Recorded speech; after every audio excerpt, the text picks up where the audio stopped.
वतः वसुदेवसुतं देवं कंसचाणूरमर्दनं देवकी परमानन्दनं श्रीकृष्णं वन्दे जगद्गुरु श्रीकृष्णं वन्दे जगद्गुरु सर्वज्ञ श्री चक्रधर स्वामी की जय. दंडवतः. महानुभाव पंथीय ज्ञान या चॅनलवर आपण महानुभाव पंथाबद्दल ज्ञान ऐकत आहोत. आज आपला विषय आहे की इतर अन्य पंथीय लोक महानुभाव अनुयायांना वेगळे का करतात व वेगळे का मानतात या विषयावर आपण बोलणार आहोत. तर महानुभाव पंथाचे लोक एक ईश्वर हा सर्वश्रेष्ठ, म्हणजे महानुभाव पंथाच्या लोकांमध्ये आणि इतर लोकांच्या पंथामध्ये फरक काय आहे. तर महानुभाव पंथाचे लोक हा एकच ईश्वराची भक्ती करत असतो, एकच ईश्वराला सर्वश्रेष्ठ मानत असतो. इतर देवी देवतांच्या भक्ती ते करत नाही. का करत नाही तर महानुभाव पंथाप्रमाणे परमेश्वराने सांगितल्याप्रमाणे देवी देवता मोक्षदात्या नाहीत, म्हणून त्यांची भक्ती करू नये या तत्वावर महानुभाव पंथ एकनिष्ठ आहेत. पण समाजामध्ये अन्य पंथीय लोक देवी देवतांची भक्ती करतात, त्यांना परमेश्वर मानतात. त्यामुळे महानुभाव पंथीय लोक आपल्यापेक्षा वेगळे आहेत असं त्यांना वाटतं आणि आपल्यापेक्षा वेगळे असून ते देवी देवतांचा अपमान करतात असं त्यांना वाटतं. परंतु ती त्यांची जी काही समज आहे ती चुकीची आहे. अन्य पंथाचे लोकांना ही जी समजूत झालेली आहे तर ती चुकीची कशी आहे. तर महानुभाव पंथांचे लोक इतर देवदेवतांना त्यांना कधीही कमी समजत नाही, त्यांना कमी लेखत नाही. त्या परमेश्वराच्या शक्ती आहेत, त्यांचे जे भक्तिशक्ती त्या शक्तींचं त्या देवतांचं भक्ती करणारेसुद्धा भक्त आहेत. त्यांचाही द्वेष करत नाही आणि त्या देवी देवतांचाही द्वेष करत नाही. तर ते त्यांचा मान राखून आपल्या सर्वश्रेष्ठ परमेश्वराची भक्ती करत असतात. म्हणून इतरांचा गैरसमाजाचा महानुभाव पंथीयांवर अनुयायांवर परिणाम झालेला आहे महानुभाव पंथांच्या अज्ञानामुळे. तर महानुभाव पंथ हा उपदेशी कमी आहेत. महानुभाव पंथाचे अनुयायी कमी असल्यामुळं, जास्त अन्य लोकांचा प्रभाव असल्यामुळं त्यांच्या आणि महानुभाव पंथामध्ये आपले उपदेश घेऊन असूनसुद्धा आपल्या अज्ञानामुळं अन्य पंथीयाचे लोक महानुभाव पंथापासून दूर जात आहेत. म्हणजे जेव्हा ते महानुभाव पंथाच्या जवळ येतात त्यांची गैरसमज, त्यांची समज उलटी झालेली आहे. ते मनामध्ये वेगळे करून घेतात की हा पंथ वेगळा आहे, हे महानुभाव पंथ अलगच आहे असं त्यांना वाटतं. परंतु याला कारण म्हणजे आपण अनुयायीसुद्धा आहोत, उपदेशी आहोत, सर्व आहोत. तर या पंथापासून ते लोक आपल्याला दूर करतात आणि समाजामध्ये अन्य पंथीयांची संख्या जास्त आहे. कारण समाज हा अन्य पंथीयांचा समाज जास्त गर्दी असल्यामुळं, त्यांच्यामध्ये अनेक अनुयायी, त्यांचे शिष्य वगैरे भरपूर असल्यामुळं, गुरुबी भरपूर आहेत त्यांचे आणि त्यांच्यामुळे त्यांची संख्या जास्त आहे. आणि महानुभाव पंथाचं ज्ञान त्यांना पुरेसं नाही आणि आपल्याला तर आपल्याच पंथाच्या लोकांना त्यांचं ज्ञान, आपलं ज्ञान पुरेसं नसल्यामुळं ते समाजामध्ये जेव्हा वावरतात तेव्हा संकुचित भावनेने वागतात. त्यांच्यामध्ये बसता उठता तेव्हा जे जातात त्यावेळी त्यांच्या कार्यक्रमामध्ये जावं लागतं. त्यांच्याजवळ काही संबंधियांचे नातेगोत्यांचे कार्य असतात, श्राद्ध असतील, लग्न असतील, दहावी असतील किंवा काय असतील, तर यांच्यामध्ये जेव्हा जावं लागतात त्यावेळी ते संकुचित भावने त्यांच्याकडे वागत असतात आणि दुसरे अन्यपंथीचे लोकसुद्धा आपल्याकडं संकुचित भावनेने पाहत असतात. परंतु त्यांना आपलेच लोक आपलं अज्ञान असल्यामुळं ते नियम पाळत नाही आणि त्यांना महानुभाव पंथाबद्दल नीट समजून सांगू शकत नाही. तर आपल्या पंथीयाच्या आचारास लोक हसतील किंवा टिंगल करतील या भीतीने ते अविधी आचरतात आणि आपल्याला हसतील, वाईट म्हणतील, वेगळा म्हणतील. म्हणून महानुभाव पंथाचं याला ज्ञान नाही, उपदेश घेतल्यामुळं, म्हणून त्या भीतीनं टिंगल करतील, काहीतरी म्हणतील म्हणून त्या भीतीनं तो काय करतो, अविधी आचरतो आणि आपलं जे आचरण आहे महानुभाव पंथात ते सोडून देतो आणि त्या मित्रपरिवारात, कुटुंबामध्ये, त्यांच्या कार्यक्रमामध्ये जातो आणि तिथं खातो आणि देवीदेवताच्या मंदिरातही जातो. तर अशा प्रकारे तो अविधी आचरत असतो. तर मार्गात भिक्षुकाला श्रद्धेने मोकळ्या मनाने दंडवत करणारा उपदेशी, मार्गात जेव्हा तो उपदेशी येतो तो भिक्षुकाला श्रद्धेने मनाने दंडवत करतो आणि बाहेर समाजात वावरताना एखादा भिक्षुक जर त्याला भेटला असेल तर त्याला दंडवत करण्यासुद्धा संकोच असतो. जसं एखादा एस टी स्टँडवर जसं एखादा नातेगोत्यांच्या गर्दीमध्ये काही कार्यक्रमांमध्ये एखादा भिक्षुक जर दिसला तर आजकालचे उपदेशीसुद्धा ते दंडवतसुद्धा लवकर करत नाही. ते ओळखूनसुद्धा पटू देत नाही की आम्ही उपदेशी आहोत. त्यांना आवडत नाही. का? हे कशाचं कारण आहे? हे सर्व महानुभाव पंथाचं अज्ञानाचं कारण आहे. म्हणजे त्यांनी महानुभाव पंथाचं ज्ञान घेतलेलं नाही आहे, फक्त उपदेश घेतलेला आहे नावाचा. आणि उपदेश घेऊनसुद्धा त्याला देवाची आवडी, प्रीती, गोडी, बोध वगैरे काहीच नाही आहे. कारण तो मार्गात सतत जात नसतो. आणि जेव्हा एखाद वेळेस तो मार्गात गेला बी ज्ञान नसल्यामुळं तर तिथं तो प्रेमानं दंडवत करतो. पण मात्र जर बाहेर गेला, एखाद्या समाजामध्ये जर वावरताना भेटले भिक्षुक तर त्यांना तो संकोच वृत्तीने दंडवतसुद्धा करायला तयार होत नाही. म्हणून प्रथम इकडे तिकडे पाहतो. दंडवत करायचे असेल तर इकडे तिकडे पाहतो. लोक काय म्हणतील, मला हसतील की काय? कारण प्रचार नसल्यामुळं, महानुभाव पंथाचे लोक कमी असल्यामुळं, या लोकांची संख्या जास्त असल्यामुळं आणि त्याला असं वाटतं की मी काही एकल खोला झालेलो आहे, काय एकटा पडलो काय, असं म्हणून इकडे तिकडे पाठवून पटकन दंडवत करतो न कळल्यासारखं. तर अशा प्रकारे त्याची आवडी कमी असते. हे याचं कारण याला आहे की महानुभाव पंथावर प्रीती नाही आहे, गोडी नाही आहे आणि त्याचं ज्ञान नाही. तर देवी देवतांच्या धार्मिक प्रसंगीसुद्धा बरोबरीच्या मित्रमंडळीसोबतसुद्धा ते नाराज होऊ नयेत. आणि मित्रांजवळ जातो. मित्रांजवळ गेल्यानंतर ते मित्र त्याला म्हणतात, काय होतं, काय चालतं, तुमचं पंथाचं अलगच आहे, तुमचे नियम अलग आहेत, सर्व एकच आहे, असं म्हणून त्याला सांगून नाराज होऊ नये ती मित्रपरिवार म्हणून मंदिरातसुद्धा तो जातो. आणि इतर लोकांनी टिंगड तवाडी आपली करू नये म्हणून तिथला तो प्रसादसुद्धा भक्षण करून घेतो. तर असं हा उपदेशी आहे की हा उपदेश घेतल्यानंतर याला कोणताही नियमाचं पालन याने घेतलेलं नाही. तर याच्यामुळे याच्यात नुकसान होणार आहे. याला मोक्ष तर मिळणारच नाही, परंतु हा मिश्र भक्तीमुळे परमेश्वराचाही राहिलेला नाही आणि ते देवीदेवताचाही राहत नाही, म्हणून मध्ये अटकून जातो. म्हणून परमेश्वर याच्याकडं खंती करतात. परमेश्वर याला आणखी सहयोग करतात की हा चांगला होऊन जाईल, हे होऊन जाईल. याला योग आणून देतात, साधू संतांचे योग आणून देतात, ज्ञानाचे योग आणून देतात. परंतु हा स्वतः काही ऐकत नाही, मन लावून ऐकत नाही, मन लावून प्रीती परमेश्वराची करत नाही, कधी स्मरण करत नाही देवाचं, कधी पारायण नाही, पूजा अवसर नाही, देवपूजा नाही, खूप प्रेमानं दंडवत नाही, मार्गात जाणं नाही, पंक्ती करणं नाही, दान धर्म करणं नाही, कार्यक्रमाला जाणं नाही. म्हणून तो कोणत्याही कार्यक्रमात कुठेही काही जात नसल्यामुळं महानुभाव पंथाचं ज्ञान याच्याकडं नसतं. तो वाढूनसुद्धा घेत नाही स्वतःला, कधी वेळही काढत नाही, इतका तो फसून गेला असतो प्रपंचामध्ये. आणि ज्याला जे मित्रपरिवार भेटलेले आहेत, नातेगोते, ते सर्व अज्ञानी आहेत आणि त्या अज्ञानामुळे हा ज्याचे संबंध झालेला आहे. जिथं कामाला जातो ते लोकसुद्धा सर्व याच्याकडं अज्ञानी लोक आहेत आणि त्या अज्ञानी लोकांमध्ये राहिल्यामुळे याचे मनावर परिणाम सर्व अज्ञानप्रमाणे होऊन जातो. याला ज्ञान बळकट होत नाही, हा एकटा पडून जातो.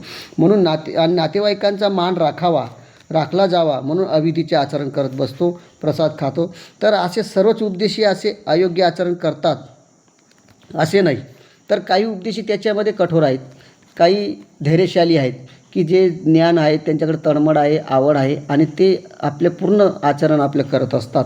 म्हणून जो पूर्ण आचरण करतो त्याच्या चेहऱ्यावर टवटवीपणा असतो, त्याच्या घरामध्ये शांतता असते, त्याच्या घरामध्ये कलह होत नाही, भांडणे होत नाही, त्याच्या घराचा परिसर हा स्वच्छ आणि सुंदर वाटतो.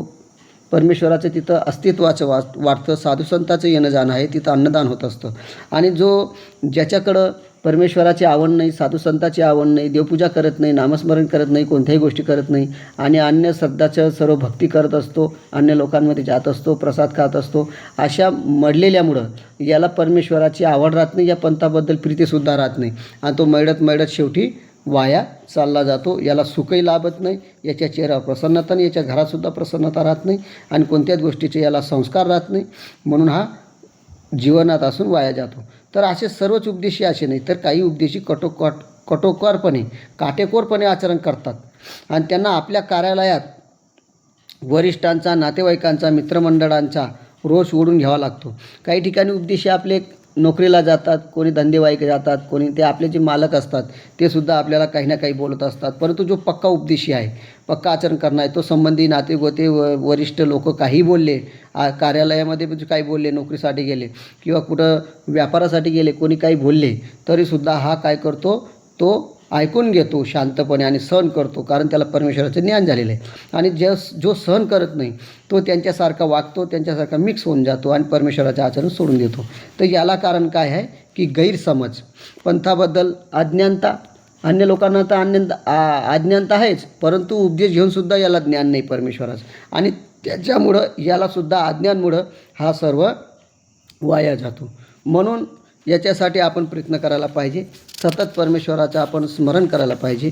उपदेश घेतल्यानंतर आपल्या गुरुने आपल्याला काय काय सांगितलेलं आहे, सप्तव्यसनाचा त्याग कसा करायचा, त्यानंतर आपण मित्रपरिवारात जाऊ शकतो, नातेवाईकांमध्ये फिरू शकतो, कोणत्याही कार्यक्रमात तुम्ही जाऊ शकतात. पण गेल्यानंतर त्या ठिकाणी आपली गाठी करावी. त्यानंतर आपला एखादा विशेष आपल्याजवळ ठेवायचा, नातेगोत्यांमध्ये बसायचं, मित्रपरिवारात बसायचं, नोकरीला धंदेवाई कुठेही जात असतील, कार्यक्रमाला जात असतील, काही कामासाठी जात असतील तर त्या ठिकाणी आपल्या खिशामध्ये विशेष ठेवून आपल्याकडे गाठी असेल ते गाठीचं स्मरण करावं. परंतु त्या सर्व ठिकाणी गेल्यानंतर तिथं स्मरण करावं आणि तिथलं अन्न आपण ग्रहण करू नये. कारण कलियुगामध्ये सर्वात जर कधी परिणामकारक असेल तर अन्न आहे. आणि ते अन्न खाल्ल्यामुळं आपल्यावर मलिनत्व येते. जेवढी आपली परमेश्वरावर प्रीती असेल, साधू संतांवर प्रीती असेल, मार्गाबद्दल प्रीती असेल, ती प्रीती आपण जर कधी ते खात राहिलं तर आपल्याला मलिनत्व येईल. हळूहळू आपण देवापासून दूर जाऊ. साधू संतांची भेटण्याची इच्छा होणार नाही, स्मरण करायची इच्छा होणार नाही, देव करण्याची इच्छा होणार नाही, तुम्हाला पूजा अवसर करण्याची इच्छा होणार नाही, काहीच करण्याची इच्छा होणार नाही आणि तुम्ही दुरावले जाणार. आणि महानुभाव पंथाचा फक्त ठीक शिक्का लागेल की उपदेश आहे, पण आचरण करणार नाही, दारू पिणार, व्यसनात जाणार आणि तुम्ही वाया चालले जाणार. तर तुम्हाला मोक्ष मिळणार नाही, तुम्हाला काहीच मिळणार नाही. तर अशा प्रकारे याच्यासाठी आपल्याला काय करावं लागेल, तर गुरुने जे सांगितलेले ते 5 नाव सांगितले, ते 5 नामांचं स्मरण, 5व्या नावाचं सतत स्मरण करावं लागेल. पहाटे उठून स्मरण करावं लागेल. त्यानंतर देवपूजा आरती वगैरे करावं लागेल. मन पवित्र ठेवावं लागेल. आणि मग त्याच्यामुळं वातावरण शुद्ध होईल, घरदार शुद्ध होईल, परिवार शुद्ध होईल आणि जे काही मुलं बाळं आहेत ते सुद्धा शुद्ध होतील आपण केल्यामुळं. मोठ्याने केलं तर लहान आचरण करतील आणि आपण चांगले वागले तर आपले जे काही परिवार तोही चांगला वागेल आणि त्याच्यामुळे त्यांचाही संस्कार होईल. त्यांच्यामुळे घरामध्ये भांडणी होणार नाही, कलह होणार नाही. जे पैसे आहेत, टक्के आहेत ते टिकून राहतील. कारण व्यसनामुळे पैसे टिकत नाही आणि ते व्यसन न लागल्यामुळं, परमेश्वराचं ज्ञान असल्यामुळं, आवडी असल्यामुळं, भक्ती केल्यामुळं ते पैसे आपले वाया जाणार नाही, ते आपले टिकून राहतील, प्रपंच सुखाचा होईल. तर अशा प्रकारे या परमेश्वराचं ज्ञान आपण सतत करायला पाहिजे. आणि म्हणून गुरुने जे आपल्याला नाम सांगितले त्याच्या नामस्मरण सतत करायला पाहिजे. ज्या गुरुने आपल्याला देवपूजा दिली आहे त्या देवपूजेचं आपण सतत वंदन करायला पाहिजे, पूजा अवसरही करायला पाहिजे. आणि बाहेर जाताना, कोणत्याही कार्यक्रमात, कुठेही कामाला जात असताना, आपल्या घरामधून निघत असताना पहिले देवपूजेला दंडवत करावा, 2 दंडवत टाकावे आणि येतो म्हणून सांगावे, सहकार्य करावे परमेश्वरा जसा योग आला त्याला. आणि खिशामध्ये एखादा विशेष घेऊन किंवा हातामध्ये गाठी घेऊन आपण सतत जावं आणि तिथं आपलं नामस्मरण आपल्या मुखामध्ये राहू द्यावं. जर आपण कोणत्याही एरियात गेलो, कोणत्या देवताच्या मंदिरात गेलो, दशव्याच्या ठिकाणी गेलो, लग्नकार्यात गेलो, श्राद्धा ठिकाणी गेलो, कोणत्याही कार्यक्रमात तुम्ही गेले संबंधियांच्या, नातेगोत्यांच्या, तर त्या ठिकाणी जर तुम्ही सतत नामस्मरण जर केलं, सतत जर परमेश्वराचं तुम्ही आठवण केली, प्रीती केली, गोडी केली आणि जर तुम्ही तसं वागले, काटेकोरपणे आचरण जर केले सर्वांमध्ये राहून, तर त्या ठिकाणी परमेश्वर तुम्हाला सहकार्य करेल. तसा योग येऊ देणार नाही आणि त्यामुळे तुम्हाला वाचवेल आणि ते कार्यक्रमसुद्धा होऊन जाईल, लोकही नाराज होणार नाही आणि तुमचं कार्यसुद्धा साधलं जाईल आणि तुमचा उपदेश जे आहे ते भंग होणार नाही, अविधी होणार नाही. असं सुद्धा परमेश्वर आपल्याला सहकार्य करतील. म्हणून आपल्याला जे काही गुरुने आपल्याला गुरु केल्यानंतर जे आचरण सांगितले ते आपण करायलाच पाहिजे. परमेश्वरात जे आपल्याला सांगितलं आहे ते आपण आचरायलाच पाहिजे. असं जर आचरलं तर आपण नक्की सुखी होऊ आणि प्रपंचामध्येही सुखी होऊ आणि मोक्षमार्गामध्ये सुद्धा सुखी होऊ. म्हणजे परमेश्वर आपल्याला इथंही सुखी ठेवतील आणि मेल्यानंतरसुद्धा आपल्याला नरकात जाऊ देणार नाही, ते सुद्धा वाचवतील. जन्ममरणापासून सुद्धा आपल्याला सुटका करून देतील आणि जे प्रपंचात आहे तिथंसुद्धा आपल्याला सुखच मिळत राहील. तर अशा प्रकारे आपण आपलं सुख पाहायचं आहे. म्हणजे याचा अर्थ आपल्याला जे कष्ट करून, जे व्यसन करून, जे वाईट व्यसन करून, वाईट आचरण करून जे मिळणारं सुख आहे ते सुख कधी टिकणार नाही. पण परमेश्वराचं स्मरण करून, परमेश्वराचं चिंतन करून जर तुम्हाला ते सुख आपोआप मिळेल, परमेश्वर देईल बी, सहकार्य करेल, तुमचं शांतता होईल आणि मेल्यानंतरही देईल. जिवंतपणे तुम्हाला सर्व देईल, न मागता तुम्हाला सर्व देईल. मागायची सुद्धा गरज राहू देणार नाही परमेश्वर आणि मेल्यानंतरसुद्धा तुम्हाला परमेश्वर नरकात जाऊ देणार नाही, वाईट गोष्टीला जाऊ देणार नाही. हे सुद्धा परमेश्वर करेल. पण याला एकच कारण की आपण परमेश्वराचं सतत स्मरण करणे, परमेश्वराचं जे गुरुने सांगितलं आहे त्याचं आचरण करणे, सप्तव्यसनापासून दूर राहणे आणि समाजामध्ये मित्रपरिवारामध्ये राहून आपला धर्म राखणे आणि आपले जे कार्यक्रम येतात, अन्य लोकांचे जे कार्यक्रम येत असतात त्या कार्यक्रमांमध्ये सुद्धा आपण कार्यक्रमाचं नाटक करून आपला परमेश्वर धर्म राखणे, आपला परमेश्वराचंच आपण सर्व देवपूजा वगैरे वंदन करणे, स्मरण करणे, हे जर आपण सतत करत राहिलो तर आपल्याला धैर्य वाढेल आणि आपल्याला कोणी किती काही बोललं तरी कष्ट सहन करण्याची, त्याचा बोल सहन करण्याची सुद्धा आपल्याला हिंमत वाढेल आणि आपला पंथ आपण राखू शकू आणि आपण त्याच वेळेस आपण पवित्र होणार. कारण जो व्यक्ती सर्व आचरण करतो, परमेश्वर भक्तीमध्ये प्रवेश करतो, सर्वश्रेष्ठ महानुभाव पंथामध्ये प्रवेश करतो, त्यावेळेस त्यांच्या अंतःकरणामध्ये पवित्रता येते, त्याचे शरीर पवित्र होऊन जातं, त्याच्यामध्ये एक सामर्थ्य वाढून जातं. त्याच्यामुळं त्या उपदेश घेतल्यामुळे त्याला भूतबाधा, करणी प्रकरण, अंधश्रद्धा काही जर होत असेल, कोणी वाईट करत असतील तर त्याच्यावर त्याचा परिणाम चालत नाही. परंतु उपदेशी आपले आचरण पक्कं असायला पाहिजे, परमेश्वरा प्रीती असायला पाहिजे, गोडी असायला पाहिजे, तरच तुमचं रक्षण होणार, नाहीतर परमेश्वर तुमचं रक्षण करणार नाही. तुम्ही मतलबीपणाने जर गुरु केला असेल, तर तुम्हाला ज्ञान नसेल तर तुमचं रक्षण होणार नाही. तुम्ही उपदेश घेतला असाल तरीसुद्धा तुम्ही दुःखी राहणार. मग त्यावेळेस तुम्ही देवालाच दोष देणार की देवाने असं केलं, देवाने तसं केलं. पण देव काही करत नाही, देव कोणाचं वाईट करत नाही. ते आपलं आचरण आहे, आपण आपलं वाईट आचरण केलं आहे म्हणून आपल्याला ते भोगावं लागतं आहे, म्हणून आपलं कर्म आपल्याला भोगावं लागतं आहे. तुम्ही देवाचं आचरण तुम्ही करा. जसं एखाद्या प्राणी जर आपल्याला जर कधी एखाद्या आपण आजारी पडलो, तर आजारी पडल्यानंतर डॉक्टर जसे आपल्याला ट्रीटमेंट देतात आणि आपल्याला जे काही औषधी देतात ते कडू औषधी असतात. त्या कडू औषधीसुद्धा आपण पितो. का म्हणून? कारण डॉक्टर सांगतात की आजार एकदम भयानक आहे, जर तुम्ही अशी दवा पाणी जर घेतली नाही तर तुम्ही मरू शकाल. तर त्या मरण्यापासून वाचण्याकरता आपण कितीही कडू औषध असलं तरी आपण ते पेत असतो आणि ते पेतच राहतो. परंतु आपण जर कधी उपदेश घेतला, तर उपदेश घेतलं म्हणजे काय केलं? आपण ईश्वराकडे करत मोक्ष मिळावा म्हणून जातो. मग त्याच्यासाठी आपल्यालासुद्धा औषध पाणी आहे, म्हणजे आचरण आहे का नाही? आणि ते आचरण करत असताना औषध पाणी जसं कडू असतं तसं आपल्याला नियमसुद्धा आपले कडू वाटतात की एवढं याच्यात जाऊ नये, हे करू नये, ते करू नये असं आपल्याला. परंतु ते जर तुम्ही आचरण केलं तर जसं जो रोगी औषध घेतल्यानंतर बरा होतो तसं तुम्ही आचरण केलं तर तुम्हाला मोक्ष मिळेल. हेच तुमचं सर्वश्रेष्ठ साध्य आहे. म्हणून आपल्याला जसं मरण्यासाठी आपण औषध घेतो तसं आपलं परमेश्वर प्राप्तीसाठी सुद्धा आपल्याला सर्व सहन करावं लागेल, सर्व आचरण करावं लागेल, नियम आचरण करावं लागेल, तरच तुम्हाला परमेश्वर प्राप्ती होईल, तुम्हाला सुखी होईल, तुम्ही सुखी राहणार, परिवार सुखी राहील, सर्व सुखी होणार. तर अशा प्रकारे आपण उपदेश घेऊन आणि जो गैरसमज आहे पंथीयांमध्ये तो आपण काढायला पाहिजे. आपल्या पंथाबद्दल जी वाईटपणा आहे लोकांमध्ये त्याच्यामध्ये बसून आपण सर्वांनी मिळून सर्व गोळा होऊन त्या अन्य लोकांच्यामध्ये जे काही गैरसमज आहे डोक्यात ते सुद्धा आपण काढायला पाहिजे. प्रेमानं आपण सांगायला पाहिजे. भांडणी करण्यापेक्षा, वेगळे होण्यापेक्षा तर त्यांना समजून सांगितलं तर ते सुद्धा ऐकून घेतील आपल्या नियमानुसार. परंतु आपण तसे करत नाही. आपण त्यांच्यामध्ये मिक्स होऊन जातो, वाईट वागून कशी खाऊन घेतो, पिऊन घेतो आणि उलट तेच आपली बदनामी करतात की तुमचा महानुभाव पंथामध्ये गुरु केलेला शिष्य आहे, तो तुमचं ऐकत नाही, तो वाईट खातो, असं पितो करतो, तेच लोक सांगतात. आणि ज्यावेळेस तुम्ही जर चांगलं आचरण केलं, चांगलं धर्माचं आचरण केलं, चांगलं ज्ञान केलं, प्रीती केली, स्मरण केलं, तर तेच लोक तुमचे संबंधी नातेगोते सांगतात की हा कट्टर उपदेशी आहे, चांगला उपदेशी आहे, चांगलं आचरण करतो, तोच तुमची स्तुती करेल. जो तुमची टिंगलटवाडी करत होता तोच तुमची स्तुती करेल. म्हणून त्याच्यामध्ये त्याचं काही जाणार नाही, त्या संबंधियांचं काही जाणार नाही, ते त्यांच्या आचरणाने ते कुठेही जातील. परंतु तुमच्या आचरणामुळे तुमच्यावर परिणाम होणार, त्यांचं नाही. तुम्ही नरकामध्ये जाऊ शकत नाही. तुम्ही परमेश्वराचं चांगलं आचरण केलं तर तुम्ही नरकात जाणार नाही, आणि जर तुम्ही चांगलं आचरण केलं नाही तर नरकात जाणार, जन्ममरणाच्या फेऱ्यात पडणार, तुम्हाला दुःख प्राप्त होईल. आणि हे तुम्हाला स्वतःला होईल. तुम्ही आचरण केलं तर तुमचं चांगलं होईल, नाही आचरण केलं तुमचं नुकसान होईल. परंतु संबंधी नातेगोते दुसरे अन्यपंथी यांना त्याचा काही परिणाम होणार नाही. ते तर जाणारच आहे त्यांच्या पद्धतीने, नरकात जाऊ, कुठेही जाऊ. परत तुमचं जे चांगलं होणार होतं, तुम्हाला जो परमेश्वर पंथ भेटला होता श्रेष्ठ, त्याच्यामध्ये तुम्हाला यश मिळणार नाही आणि तुम्ही वाया जाऊ शकतात. म्हणून आपण आपला विचार करायचा, जगाचा विचार करायचा नाही, लोकांचा विचार करायचा, लोक काय म्हणतील याचा विचार करायचा नाही. म्हणून आपण परमेश्वराप्रीती, साधू संताची प्रीती, परमार्गाची प्रीती जर आपण केली तर आपल्याला परमेश्वर नक्की प्राप्त होईल, नक्की आपल्याला सुख मिळेल, कुठे जाऊ देणार नाही, तुम्हाला दर भटकू देणार नाही. परमेश्वर तुम्हाला सर्व काही सहकार्य करेल, तुम्हाला आणून देईल. तुमचे संकट असतील ते सुद्धा दूर होतील, स्मरण केलं, चिंतन केलं, देव केला तर. म्हणून परमेश्वरावर श्रद्धा ठेवा, भाव ठेवा, हाच आपला आहे. आणि गैरसमज असतील त्या अन्वयावर ते काढा आणि स्वतः आपण सुद्धा ज्ञान करून घ्या आणि आपलं जीवनाचं कल्याण करून घ्या. एवढंच याच्यामधून मला सांगायचं आहे.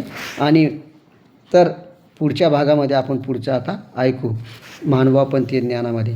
तर सर्वांनी ऐकून तसं आचरण करा. दंडवत हो. सर्वज्ञ श्री चक्रधर स्वामी की जय.